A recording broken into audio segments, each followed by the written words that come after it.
Having come into hospital, you will have been seen by your treating surgeon, who will have consented you for the procedure that you're about to have and will have marked the affected part of your body to ensure the right part is operated on.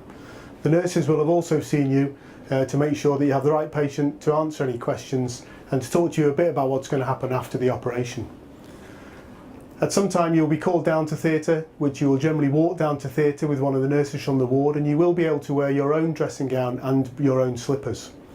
As you come into the anaesthetic room that we're in now, there will be generally 2 or 3 people in the room. There will generally be the anaesthetist, who is the person responsible for you going to sleep if that is the anaesthetic that you are having, and the anaesthetist will have an assistant, often called the ODA or anaesthetic nurse or tech.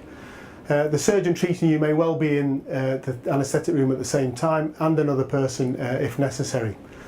As you come into the room, you'll be helped onto the bed and a number of questions will be asked relating to your name, date of birth, what operation you're having, and then certain things with regards to when you last ate and whether you have any problems with your teeth, etc.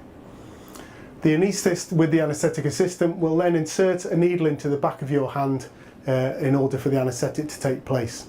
During this time you'll be told what is going on, and obviously if you have any questions you should ask at any time. You will have some monitoring equipment put on you at this stage in the anaesthetic room, which will include a blood pressure cuff, normally on your right arm, a probe on your finger which will measure the oxygen levels, and there'll be 3 sticky leads placed on your chest which are looking at your heart rate. You will have a mask put generally on your face at this time to give you some oxygen before the anaesthetic takes place.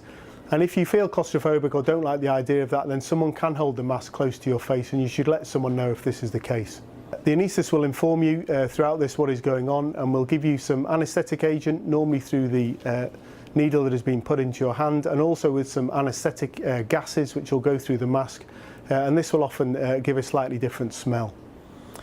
You will feel yourself going off to sleep, and at this stage you should relax and think of something enjoyable